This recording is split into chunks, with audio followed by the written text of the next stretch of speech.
옆에 인사합시다. 만나서 반갑습니다. 자, 주의 사랑으로 사랑합니다. 잘 오셨습니다.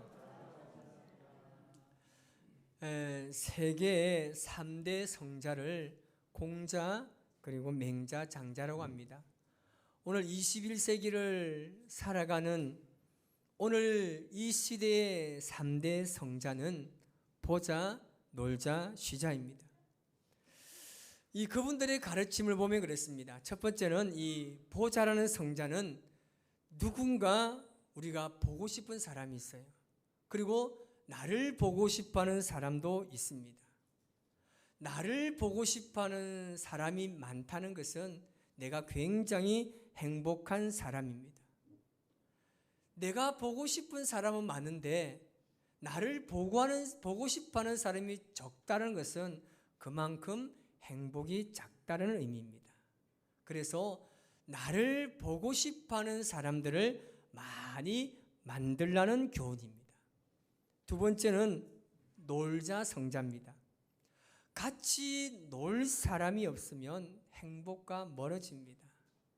젊었을 때 함께 놀았던 사람들이 이제 나이가 들면 들수록 같이 있기도 힘든데 놀기는 더 힘들다는 거죠.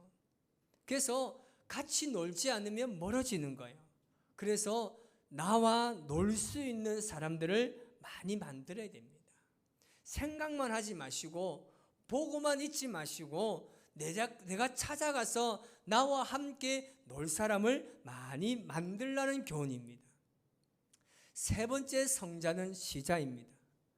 같이 놀 사람도 찾기 힘든데 같이 쉴 수 있는 사람을 찾는다는 것은 더 어렵습니다.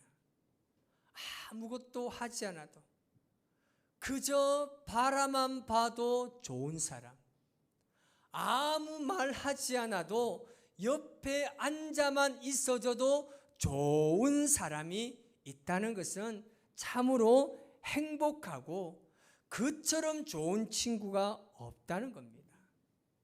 언제든지 연락을 해도 부담이 없는 사람, 그런 사람 한 명쯤은 만들어야 하지 않겠습니까? 우리 옆에 분을 바라보면서 인사합시다. 잘 보고 놀고 쉽시다. 시작. 여러분, 이 자주 보고 함께 놀면서 쉬는 것이 어떻게 보면 꿈 같은 이야기일 수도 있습니다. 그것도 그럴 것이 오늘 이 현대인들의 일상을 보면 힘들다는 소리가 입에 배어 있습니다. 일을 한다고 너무나 힘이 들어요. 학생들은 공부한다고도 힘들어요. 유치부 아이들을 보니까 이 아이들도 힘들다는 거예요. 왜 힘든지 압니까? 자기 마음대로 안 되니까 힘드는 거예요. 엄마가 이래라 저래라 스트레스밖에 하지 말는 거예요. 여러분, 주부들은 어떻습니까? 자녀를 교육하고 그리고 가사 일을 본다고 정말 지쳐 있습니다. 우리는 우리 자신들조차도 무엇을 하고 있는지 모르면서 삶의 무게를 지탱하고 있습니다. 그렇다고 해서 우리가 마음대로 쉴 수 있는 것도 아닙니다. 우리는 쉴 때에도 여러분 잘 쉬어야 됩니다. 우리는 하나님의 형상으로 지음받은 사람입니다. 그런 우리는 하나님과 함께 있는 것이 가장 잘 쉬는 것입니다. 그런데 우리가 잘 쉬는 것을요, 절대 사단은 그냥 보고 있지 않습니다. 우리가 하나님의 형상을 유지하면서 하나님과 잘 지내는 것을 절대 사탄은 좋아하지 않습니다. 그래서 우리에게서 하나님의 형상을 계속해서 지우려고 하고 있습니다. 하나님과의 관계를 멀어지게 해서 우리가 참 평안과 안식을 누리지 못하게 합니다. 어떤 방법을 써서라도 방해합니다. 우리 정말 잘 지내고 싶잖아요. 우리 정말 잘 살고 싶잖아요. 우리 편안하게 하루하루 지내고 싶잖아요. 옆에 분 인사하시다. 잘 지내고 싶지 않습니까? 시작. 좀 반응 좀 하세요. 잘 쉬고 싶잖아요. 그런데 여러분, 어떻게 하는 것이 정말 잘 사는 걸까요? 오늘 우리 본문을 통해서 정말 잘 쉬는 것이 어떤 것인지 은혜를 나누고자 합니다.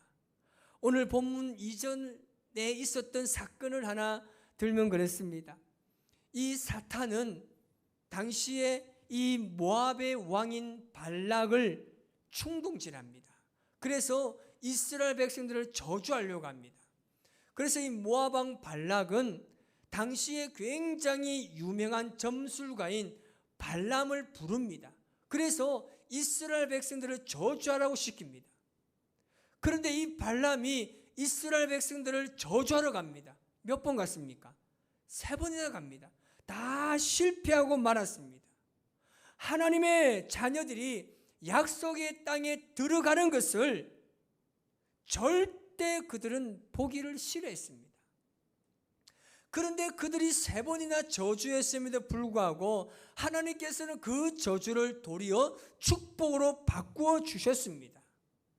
여러분, 사탄이 우리에게 도전해 올 때 한 번 실패했다고 해서 떠나갈까요? 한 번 실패했다고 해서 포기하나요? 절대 아닙니다. 우리를 무너지게 하기 위해서 기회만 엿보고 있는 거예요. 한 번 걸리기만 해봐라. 작정하고 우리를 기다립니다. 이스라엘 백성들이 하나님의 말씀에 따라서 가나안 땅에 들어가는 것을 보고만 있지 않겠다는 속셈입니다. 지금 이스라엘 백성들이 머물고 있는 장소가 어디입니까? 시딤이라는 곳입니다. 이 시딤은 어떤 곳이냐면 이스라엘 백성들이 광야의 여정을 가는 그 마지막에 진을 친 곳이 바로 시딤입니다. 여러분, 그곳에 도착한 이스라엘 백성들이 얼마나 뿌듯하겠습니까? 얼마나 가슴 벅찬 감격에 빠져 있겠습니까? 이제 요단강만 건너면, 여리고가 건너고 가면 이제는 그들이 그렇게 가고 싶어 했던 가나안 땅에 들어갈 수 있다는 겁니다. 그런데 어쩐 일인지 지금 이스라엘 백성들이 시딤이라는 곳에 머물러 있습니다. 1절 전반부에 그렇게 말합니다. 시작. 이스라엘이 시딤에 머물러 있더니. 아멘. 머물러 있다는 말은 뭐냐면 앉아 있다는 말입니다. 우리가 신이 이야기를 하면 그냥 죽치고 거기 앉아 있는 거예요. 우리가 여기서 얻을 수 있는 교훈은 뭐냐면, 여러분, 안주하려는 마음을 조심해야 됩니다. 내 기준으로 이 정도면 되겠지, 여기까지만이라는 자기 기준의 신앙을 우리가 조심해야 합니다. 옛말에 그런 말이 있잖아요. 다 된 밥에 뭐 뿌린다고요? 다 된 밥에 뭐 한다고요? 재 뿌리는 거예요. 거의 다 된 일에 끝판에 와서 망친다는 겁니다. 그래서 어떤 일이 다 되어 갈 때 우리는 그때를 조심해야 됩니다. 그냥 주저앉아 있으면 안 되는 거예요. 내가 오늘 은혜 받았으니까 다 됐다, 이제는 세상에 나가면 그냥 내 세상이다라고 생각하면 안 되는 겁니다. 이스라엘 백성들에게 휴식의 장소로 허락되었던 이 시딤은 그들이 가나안 땅에 들어가기 위한 재충전의 장소였습니다. 그러나 이스라엘 백성이 거기에 안주하면서 나태함에 빠지기 시작합니다. 영적인 긴장감을 그만 놓쳐버립니다. 발락에 의해서 이스라엘을 저주하려다가 실패한 발람은요, 그냥 돌아가지 않았습니다. 그래서 이 발람이 발락에게 가서 이스라엘 백성들을 무너뜨릴 수 있는 꾀를 하나 던져주고 갑니다. 민수기 31장 16절에 그렇게 말씀합니다. 시작. 보라, 이들이 발람의 꾀를 따라 이스라엘 자손을 부올의 사건에서 여호와 앞에 범죄하게 하여 여호와의 회중 가운데 연병이 일어나게 하였느니라. 아멘. 자신들을 축복한 이 발람이 이스라엘 백성들을 무너뜨릴 계획을 가지고 있다는 사실을 그들은 전혀 몰랐습니다. 모압과 미디안이 손을 잡고 자신들을 패망시킬 계획을 가지고 있는 것을 이스라엘 백성들은 전혀 생각하지 못했습니다. 이스라엘 백성들의 실수가 뭐였습니까? 사탄이 집요하게 자신들을 노리고 있다는 사실을 잊어버렸습니다. 이스라엘 백성들은 경각심을 가지고 더 주의하고 살펴보아야 하는데 그렇게 하지 못했다는 거죠. 이제 우리가 그렇게 원하는 가나안 땅이 바로 눈앞에 있으니까 이제 그들의 마음이 해이해지기 시작한 겁니다. 사탄은요, 이 틈을 절대 놓치지 않았습니다. 그때 발람의 꾀로 민계를 동원합니다. 1절 후반부에 그렇게 이야기합니다. 시작. 그 백성이 모압 여자들과 음행하기를 시작하니라. 아멘. 이스라엘 백성들이 모압 땅에 머물러 있으면서 그 땅의 연인들과 음행을 시작합니다. 너무 안일한 생각을 하다 보니까 발람의 꾀에 의해서 올무에 걸리게 된 겁니다. 여러분, 이 일은 지금 가나안 땅이 바로 눈앞에 있을 때 일입니다. 여러분, 죄는 작은 틈새에 물이 새는 것으로 시작해서 큰 뚝이 무너지는 것처럼 우리 마음에서부터 시작된 작은 욕심과 탐심으로 시작하면서 걷잡을 수 없을 정도로 커져가는 것이 바로 죄입니다. 이런 현상이 지금 이스라엘 백성들 그대로 드러나고 있습니다. 그들이 그 여인의 아름다움을 보고 음행을 합니다. 음행하고 그칩니까? 아닙니다. 모압 여인들이 이제 이스라엘 백성들을 계속 유혹하기 시작합니다. 한번 음행하고 난 이후에 더욱더 그들과 가까워졌습니다. 그래서 이스라엘 백성들을 자신의 식사의 자리에 초대합니다. 그럼 이스라엘 백성은 아무 거리낌 없이 그 식사에 응대합니다. 우리와 함께 관계를 맺었으니까 이제 함께 먹고 마시면서 우리의 문화를 즐기고 놀자는 겁니다. 2절 말씀을 보겠습니다. 시작. 그 여자들이 자기 신들에게 제사할 때에 이스라엘 백성들을 청하매 백성이 먹고 그들의 신들에게 절함으로. 아멘. 이스라엘 백성들이 모압 여인과 음행을 하면서 가까워지니까 이제 부담 없이 식사의 자리에 그들이 초대합니다. 여러분, 식사 자리에 가면 음식만 있나요? 또 뭐가 있나요? 잘 아시네요. 술이 나옵니다. 술이 있어요. 그래서 술과 음식을 먹고 마시기 시작합니다. 술에 취하니까 판단력이 흐려집니다. 무엇이 옳고 그른지에 대한 분별력이 완전히 상실되어 버립니다. 잠시 방심한 그 순간 그들은 우상 숭배죄까지 빠지게 되는 것입니다. 여러분, 밀림의 왕이라고 이야기하는 사자를 한번 보십시오. 그가 먹잇감을 공격할 때 한 번 정한 먹잇감은요, 절대 놓지 않습니다. 절대 포기하지 않습니다. 어디를 공격합니까? 먹잇감의 목을 공격합니다. 목을 물고 가만히 있어요. 어떻게 될 때까지요? 숨이 끊어질 때까지 그 목을 물어서 절대 놓지 않습니다. 여러분, 사탄이 이와 같습니다. 집요하고 끈질기게 공동체와 우리 교인의 약점을 계속해서 파고듭니다. 그래서 우리는 절대 사단에게 먹잇감을 줘서는 안 됩니다. 사단이 좋아하는 먹잇감을 절대 줘서는 안 됩니다. 여러분, 화내지 마시기 바랍니다. 분노하지 마세요. 짜증내지 마시고 이런 부정적인 말을 하지 마십시오. 그 순간 사단이요, 집어삼켜버립니다. 여러분, 제가 이 말씀을 어제 준비하면서 가만히 보니까 제게요, 계속해서 화내는 일들이 굉장히 많은 거예요. 제가 말씀을 준비하는데 짜증낼 일이 너무나 많은 거예요. 옆에서 그냥 별것도 아닌 걸 툭 건드리는데 평소에는 할렐루야 이렇게 넘어가는데 그날은 이상하게 막 화를 내고 싶은 마음이 생기고요, 분노하고 싶은 마음이 생기는 거예요. 제가 아내에게 이야기했습니다. 대상을 이야기해보는데, 그 이야기하는 거예요. 내가 왜 이런지 모르겠다면서. 제가 그 순간 그것을 느꼈어요. 사단은 정말 조심해야 돼요. 이건요, 사단은요, 그냥 사단이 아닌 거예요. 보통이 아니에요. 예수님께서 보십시오. 40일 동안 금식 기도를 합니다. 성령에 이끌려서 광야로 인도를 받는데 사탄이 예수님께 시험하는 거예요. 몇 번 시험합니까? 3번을 시험합니다.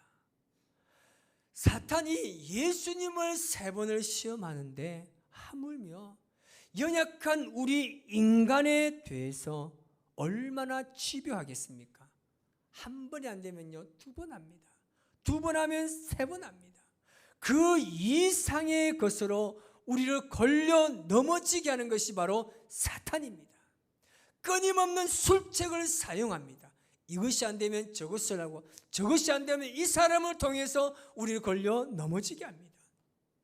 문제는 뭐냐면 우리의 영이 깨어있지 않으면 이것이 사탄의 유혹인지 아니면 만물이 그냥 흘러가는 법칙인지 모를 때가 많다는 겁니다. 왜냐하면 사탄은 눈에 가시적으로 보이면서 우리를 유혹하는 것이 아니기 때문입니다. 오늘 우리에게도 죄는 이렇게 다가옵니다. 나도 알지 모르는 상태에서 죄가 우리에게 스며듭니다. 사람들이 나를 충동질할 때가 있습니다. 나는 성격이 다혈질이고 급한데 사람들이 나를 충동시킵니다. 나의 연약함을 알면 깨어있으면 하는데 내 성격이 그것을 통제하지 못합니다. 우리는 자신의 연약한 부분을 너무나 잘 압니다. 그런데 이상하게 사탄은 꼭 나의 연약한 부분을 건드려요. 내가 화내는 것을 좋아하면요, 내가 화내기를 참 잘하는 사람은요, 꼭 화내게 합니다. 내가 화날 일이 없어요. 그러면요, 아내에게서 남편에게서 다 화나게 만들어요. 아니면 이 사람 저 사람이요, 나를 화내게 만든다는 겁니다. 지금 이 사탄이 이스라엘 백성들의 상태가 어떤지 너무나 잘 알아요. 40년 광야의 길을 걷다 보니까 그들이 얼마나 고단하고 피곤한 상태인지를 너무나 잘 알고 있었습니다. 이제 목적지에 도착해서 마음이 풀어졌다는 것을 너무나 잘 알고 있는 거예요. 거기에 사탄은 덫을 쳐놓고 기다리고 있었던 겁니다. 사탄이 놓아둔 덫을 지나쳐야 하는데 이스라엘 백성도 그렇게 하지 못했습니다. 여러분, 한순간의 말, 한순간의 행동과 방심으로 무너지게 되는 겁니다. 우리 옆에 뿌리 인사합시다. 방심하지 맙시다. 시작. 절대 방심해서는 안 됩니다. 방심하는 그 순간요, 사단은요 금세 찾아옵니다. 오늘 그리스도인들을 보면요, 예수님을 믿지만 온전한 복음을 알지 못하고 교회에 다니는 사람들이 너무나 많습니다. 예수님을 믿는 것을 그저 천국에 가는 것에 초점을 맞추고 있습니다. 예수를 믿으면 모든 죄를 용서받고 하나님 앞에 가면 심판을 받지 않고 구원받는 것에 연결시켜버립니다. 물론 틀린 말은 아닙니다. 그런데 가장 중요한 것이 빠졌습니다. 그것이 바로 여러분 삶입니다. 우리는요, 예수님 믿으면서 잘 살아야 돼요. 우리의 삶이 하나님 안에서 정말 잘 살아야 합니다. 나를 구원하셨다는 믿음은 있는데 삶이 빠져버리면 나는 매일 싸우고 화내고 분내고 이간하게 되는 겁니다. 이런 특히 여름 되면 우리가 짜증날 일이 너무나 많잖아요. 짜증낼 일이 아닌데도 짜증나는 일이 너무나 많아요. 그때는요, 건드리지 말아야 돼요. 그때 건드리면요, 그냥 그 집은 난리 나는 거예요. 여러분, 그래서 웬만하면 한번 호흡을 하세요. 여유를 가지고 호흡하고 말하면요, 절대 싸울 일 없습니다. 다 같이 한번 쉬어볼까요? 시작. 그러면요, 상대방이 알고 피합니다. 그러면 싸울 일 없습니다. 여러분, 우리가 하나님 말씀대로 삶이 온전해지지 않으면요, 정말 하나님의 말씀이요, 정말 두려운 말씀으로 나에게 옵니다.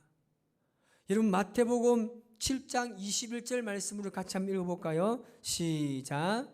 나더러 주여 주여 하는 자마다 다 천국에 들어갈 것이 아니요 다만 하늘에 계신 내 아버지의 뜻대로 행하는 자라야 들어가리라. 아멘. 이 말씀이요 두려운 말씀이에요. 이 말씀을 그냥 지나쳐서는 안 되는 거예요. 하늘에 계신 내 아버지의 뜻대로 행하는 자는 누굽니까? 말씀대로 사는 사람입니다. 우리의 삶이 말씀화되어야 한다는 겁니다. 여러분 말씀보다 앞서는 것은 없습니다. 기도보다 앞서는 것은 없습니다. 이스라엘 백성들이 말씀대로 살지 않고 자기 생각과 기분에 따라서 말하고 행동하니까 사단의 유혹에 넘어지게 되는 겁니다. 우리가 예배를 드리고 말씀으로 은혜를 받습니다. 세상에 나아가지만 우리의 삶에 어떤 덫이 놓여 있는지 우리는 모릅니다. 영적으로 깨어있지 않으면, 정신 차리지 않으면 우리의 성격과 상황, 환경에 따라서 사탄은 언제든지 우리에게 달려오는 것입니다. 교회도 마찬가지입니다.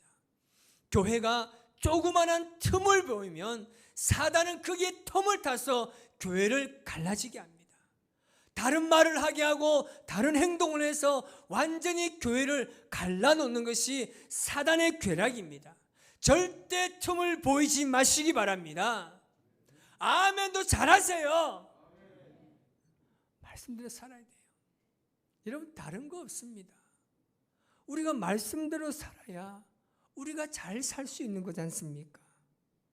우리는 우리 안에 갈라져 있는 이 틈을 조심해야 됩니다. 그러하기 위해서는 늘 말씀대로 살아가시기를 바랍니다. 나도 알지 못하는 그 스며드는 죄의 틈새를 우리가 차단해야 하는 겁니다. 그렇지 않으면 우리는 여지없이 넘어지고 좌절하고 무너지게 되는 것입니다.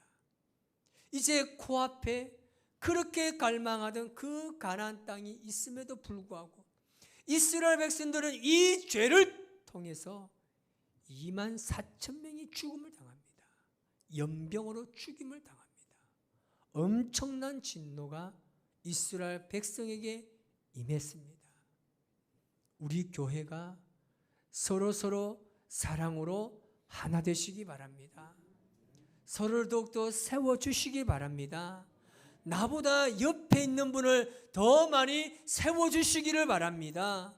더 많이 섬겨주시고 더 많이 사랑하세요. 이렇게 사랑으로 하나 되는 공동체는 절대 사단이 틈타지 못합니다. 아주 작은 언어, 습관, 행동을 조심하면서 살아가시기를 바랍니다. 주님의 이름으로 오늘도 내가 말씀대로 살겠노라고 늘 하나님을 기억하고 생각한다라면 우리의 삶에 더 없는 하나님의 축복된 삶이 임할 줄 믿습니다. 이번 한 주간도 주님과 동행하시기 바랍니다. 주님과 함께 잘 사시기 바랍니다.